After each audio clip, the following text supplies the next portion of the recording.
ചൂരൽമല മുണ്ടക്കൈ ദുരന്തബാധിതർക്കായി കോൺഗ്രസ് പ്രഖ്യാപിച്ച വീടുകളുടെ നിർമ്മാണം ആരംഭിച്ചെന്ന പ്രതിപക്ഷ നേതാവ് വി ഡി സതീശന്റെ വാദം പൊളിയുകയാണ്.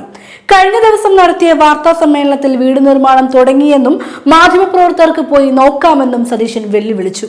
എന്നാൽ യാഥാർത്ഥ്യം മറ്റൊന്നായിരുന്നു. കോൺഗ്രസ് വീടുണ്ടാക്കുമെന്ന് പറഞ്ഞ മേപ്പാടി കുന്നംപറ്റയിലെ 5.5 ഏക്കർ ഭൂമിയിൽ ഇപ്പോഴും പുല്ല് പിടിച്ച് കിടക്കുന്നതായാണ് കാണാൻ സാധിക്കുന്നത്.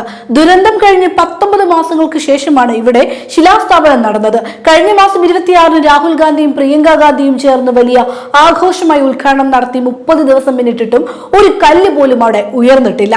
ശിലാസ്ഥാപന സമയത്ത് വിതരണം ചെയ്ത ചായയുടെ പ്ലാസ്റ്റിക് മാലിന്യങ്ങൾ നീക്കം ചെയ്തത് ഒഴിച്ചാൽ മറ്റൊരു പ്രവൃത്തിയും ഇവിടെ നടന്നിട്ടില്ല. അന്ന് സ്ഥാപിച്ച ശിലാഫലകം പോലും ഇപ്പോൾ ഇവിടെ കാണാൻ കഴിയില്ല. കെട്ടിടം പണിയാൻ പോയിട്ട് ലാൻഡ് ഡെവലപ്മെന്റിനുള്ള അപേക്ഷ പോലും മേപ്പാടി പഞ്ചായത്തിൽ കോൺഗ്രസ് സമർപ്പിച്ചിട്ടില്ലെന്നാണ് ഉദ്യോഗസ്ഥർ വ്യക്തമാക്കുന്നത്. അതേസമയം സംസ്ഥാന സർക്കാർ പ്രഖ്യാപിച്ച ടൗൺഷിപ്പിന്റെ 1-ാം ഘട്ടം പൂർത്തിയാക്കുകയും വിവിധ സന്നദ്ധ സംഘടനകൾ വീടുകൾ കൈമാറുകയും ചെയ്തിട്ടും കോൺഗ്രസ് ഇപ്പോഴും നടപടിക്രമങ്ങളിൽ പോലും എത്തിയിട്ടില്ല. സർക്കാരിനോട് സ്ഥലം ആവശ്യപ്പെട്ടിട്ടും കിട്ടിയിട്ടില്ലെന്ന സതീശന്റെ വാദവും പച്ചക്കള്ളമാണെന്ന് തെളിയുന്നു.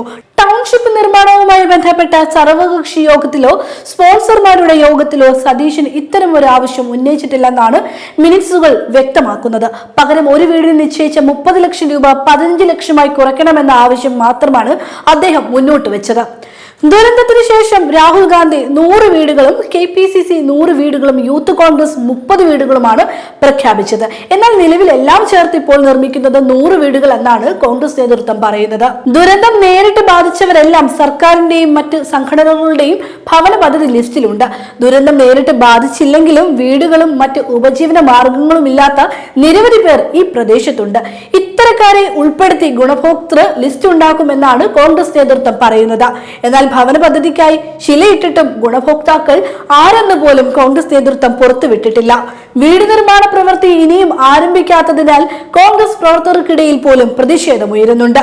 തെരഞ്ഞെടുപ്പ് പ്രചാരണത്തിനിടെ ജനങ്ങൾ UDF സ്ഥാനാർത്ഥികളോടും പ്രവർത്തകരോടും ഇക്കാര്യം ചോദിക്കുന്നുണ്ടെങ്കിലും വ്യക്തമായ മറുപടിയൊന്നുമില്ല. ഇതോടെ ഒരു കാര്യം വ്യക്തമായി, തെരഞ്ഞെടുപ്പ് മുന്നിൽ കണ്ട് നടത്തിയ ഒരു നാടകം മാത്രമായിരുന്നു ശിലാസ്ഥാപനമെന്ന്. കോൺഗ്രസും യൂത്ത് കോൺഗ്രസും ദുരന്ത ബാധിതരുടെ പേരിൽ കോടികൾ പിരിച്ചുവെങ്കിലും ഒന്നിനും ഒരു കണക്കുമില്ല. ചുരുക്കത്തിൽ ഒരു കാര്യം വ്യക്തമായി, വീടില്ലാതെ വിഷമിക്കുന്ന ദുരന്ത ബാധിതരെ സതീശനും സംഘവും രാഷ്ട്രീയ ലാഭത്തിന് വേണ്ടി മാത്രം ഉപയോഗിക്കുകയായിരുന്നുവെന്ന്.